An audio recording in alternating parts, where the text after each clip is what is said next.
صباح الخير، ازيكم؟ يا رب تكونوا كلكم بخير وصحة وسعادة. وحشتوني جدا وبعتذر عن التأخير الفترة اللي فاتت.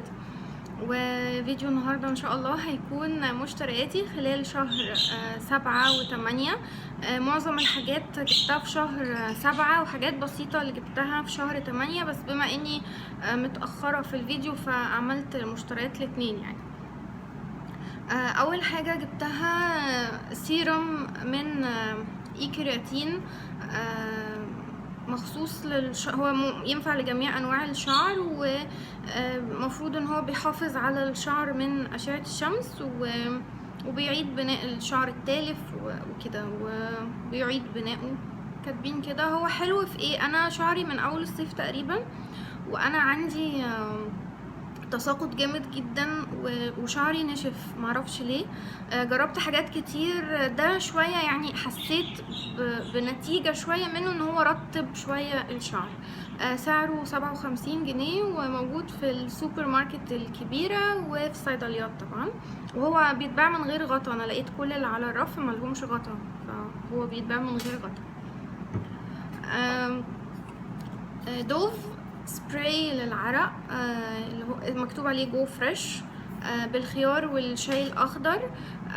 ريحته منعشة جدا وبيتحكم فعلا في العرق بشكل جامد، وبيقعد فعلا 48 ساعة زي ما هما كاتبين عليه. جربت اللي غطاه ازرق اللي هو الاوريجينال، ريحته حلوة وكل حاجة، بس بيعمل باودر كده وبيضة، ساعات تلاقيه مفتفت كده، ما حبيتوش، حبيت ده اكتر. سعره 24 جنيه، موجود برضو في الصيدليات، وده في حجم اكبر منه. ده 24 جنيه، موجود في الصيدليات وفي السوبر ماركت. من ايفا كولاجين جبت الفيرمينج جل ده. ده بيعالج السيلوليت وبيشد البشرة وبيحسن ملمسها، وبتستخدميه مرتين في اليوم، مرة الصبح ومرة بالليل، على الأماكن اللي انتي عايزة تعالجيها. سعره 77 جنيه، برضو موجود في الصيدليات والسوبر ماركت الكبيرة زي كارفور وهايبر وان وكده. هو فعلا بيحسن جدا شكل السيلوليت بيشد الجلد كده بشكل ملحوظ قوي، بس وقتي.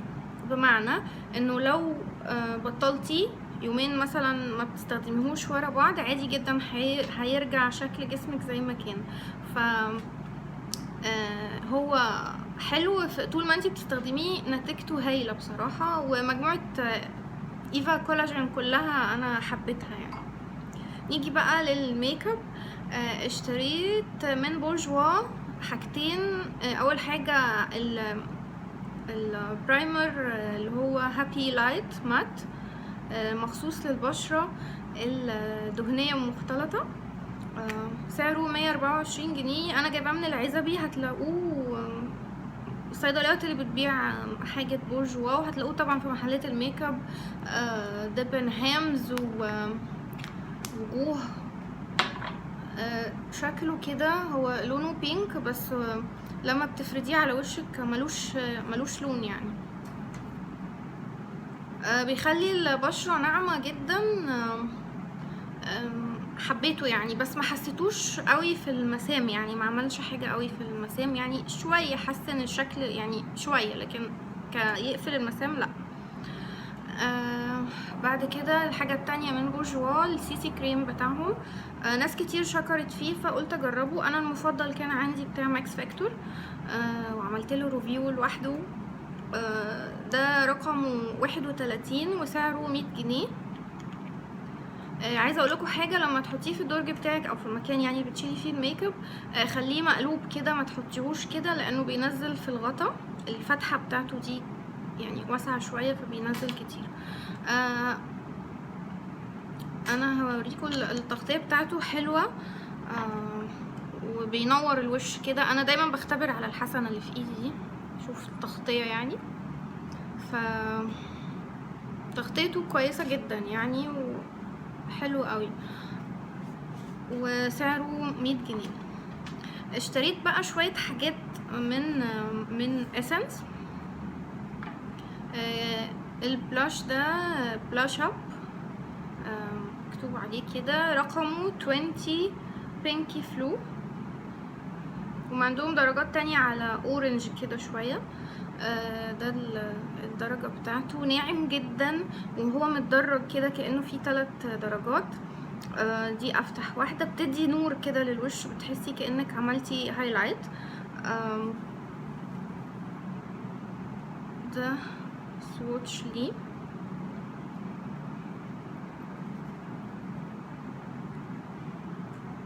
دي درجته، بيعمل كده هايلايت للوش حلو جدا. ده سعره 50 جنيه. واشتريته من محلي المفضل طبعا ابو يوسف، بس طبعا موجود عند مزايا هتلاقوه محلات الميك اب بقى. بعد كده جبت 2 بلاشر اي شادو من مجموعة اسمها ميتل جلام. الدرجتين دول الواحد ب30 جنيه. واحد رقمه 7 جولدن اب، والتاني 01. هما حلوين وكل حاجة، وينفعوا يستخدموا يا اما يعني ناشفين كده، يا اما تبليه فرشة وتستخدميه علشان يعني اللون يوضح اكتر. دي الدرجات بتاعتهم. بس انا لاحظت حاجة بقى، اول لما اشتريته انا كنت عايزه اجيب حاجه جليتري قوي، فيها جليتر كتير، فهو كان فيه كده اول طبقه بس. بعد كده لما استخدمته مجرد يعني اول طبقه دي راحت خلاص، الجليتر ده راح. هو فيه لمعه، اللمعه اهي، بس مش بنفس اللي كانت عليه اول لما يعني فتحت الباليت نفسها. اوكي. ودي الدرجة التانية على ذهبي كده.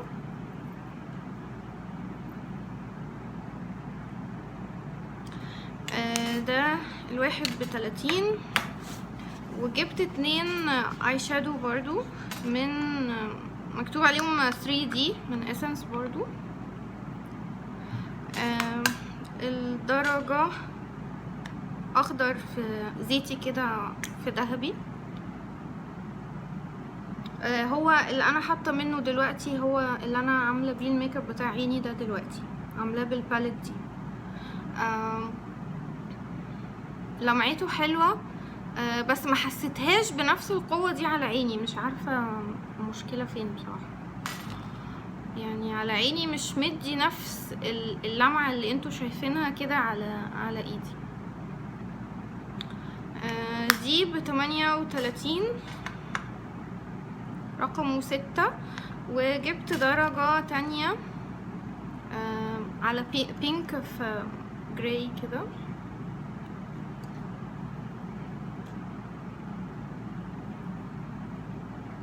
ده سواتش.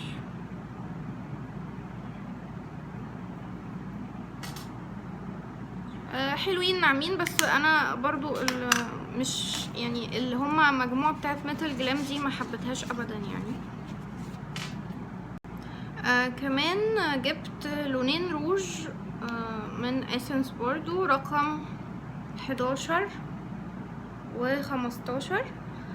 هما لونهم نيود كده، وواحد على بينك وواحد على بيج.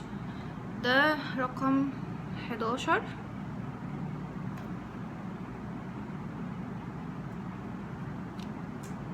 انا لما جربتهم انا ما حبيتهمش، يعني بعد ما استخدمتهم بقى على شفايفي، لا لقيتهم مش عاملين لي شكل بيل قوي كاني تعبانه كده، فبفتح بقى بيهم الروج، يعني بستخدمهم بقى بلعب كده بالالوان يعني. ده رقم 15، ده 11 وده 15. سعرهم الواحد 35. ارواج اسنس حلوه كريمي قوي، بس انا بحس ثباتها مش قوي قوي، يعني في حاجات احسن. واخر حاجتين من اسنس ليب لاينر رقم 05 سوفت بيري. ناعم قوي الليب لاينر بتاعهم، كريمي قوي، وانا ساعات بستخدمه روج يعني لوحده كده، وانا بحب الدرجات دي. سعره مش فاكرة سعره، بس تقريبا حوالي 18 جنيه حاجة زي كده بتهيألي، يعني مش متأكدة من السعر.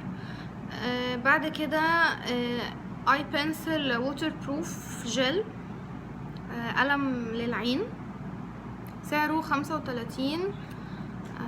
كريمي هو قوي، ووتر بروف باوتوماتيك، بتلفيه من تحت كده.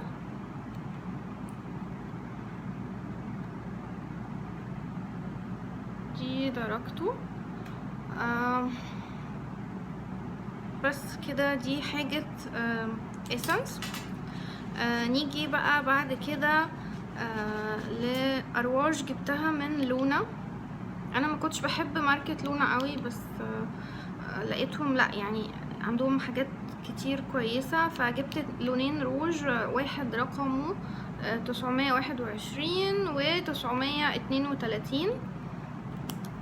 921 هو اللي انا حطاه دلوقتي، بس انا حاطه تحتيه ليب لاينر برضو، فممكن يبقى مغمقه شويه. ده لونه كريمي جدا وثابت قوي قوي قوي، يعني انا ثباته عجبني جدا اكتر كمان من اسنس، وسعره ارخص، ده ب 28 جنيه واسنس ب 35. ودي الدرجة التانية 932 على موف كده شوية.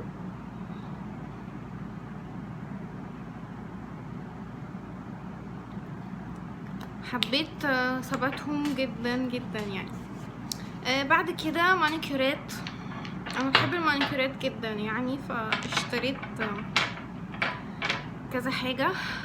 ده من تشاو، رقمه 127، فرشته عادية من جوه وسعره 18 جنيه. فرشته مش عريضة، مش الفرشة العريضة، فرشته رفيعة عادي.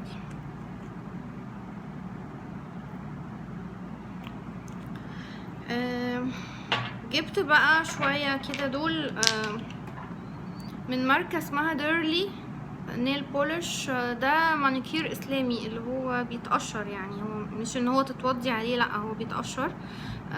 سعره 10 جنيه، هتلاقوه بتهيالي موجود في محلات الميك اب العادية، مش ماركة حاجة معينة. و انا جايباه من المحل هنا في الرحاب اسمه شيبا. جبت الالوان دي. هو اللي انا حطاه دلوقتي، اللي هو ده هو ملوش ارقام، يعني هو انت بتشتري باللون كده مش بالرقم. بيثبت بسرعة جدا، بينشف قصدي، سوري، بسرعة جدا. وطبعا بتشيليه كده، بتقشريه كده، بيطلع معاكي كده زي حتة بلاستيك بقى كده. فهو حلو في كده انه سهل يعني تستخدميه. الواحد ب10 جنيه. اخر حاجة جبتها وما عجبتنيش وعملت لي مشكلة، الايلاينر بتاع سيبل. سعره 35 جنيه. طبعا هو مشهور جدا وناس كتير بتستخدمه، الديب لاينر بتاع سيبل. ناس كتير بتحبه وبتستخدمه. انا عمل لي مشكلة في عيني. دي فرشته،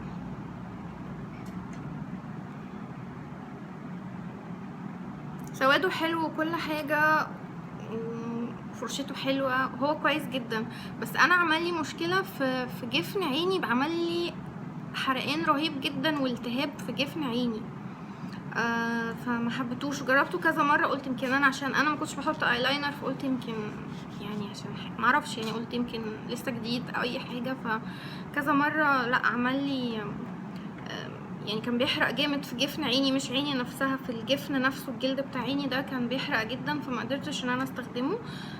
وده بيأكد ان اللي مش كل حاجة تناسبنا كلنا، يعني ممكن حاجة تناسبني ما تناسبكيش والعكس، فده كل الناس بتشكر فيه، بس هو معايا انا عمل لي مشكلة. بس كده، هي دي كانت مشترياتي خلال 7 و8. معلش لو الفيديو مش عارفه هيطلع طويل ولا ايه، بس حاسه ان انا رغيت كتير. وبس هي دي المشتريات بتاعتي. اتمنى تكونوا حبيتوا الفيديو. ولو عندكم اي سؤال، اي اقتراح، سيبولي كومنت، واعذروني ان انا مش بدخل كتير على اي حاجه، ولا انستجرام ولا على القناه. علشان يعني بحاول الى حد ما اقلل شويه من، لان انا طول الوقت كنت قاعده على النت، فبحاول على قد ما اقدر. بس اكيد هكون على تواصل معاكم يعني، وهسيب لكم الاكونت بتاع الشخصي بتاع فيسبوك في الديسكريبشن بوكس، و اللينك بتاع الصفحة ولينك انستجرام. وكنت معاكم نسرين مصطفى، وان شاء الله اشوفكم على خير المرة الجاية. باي باي.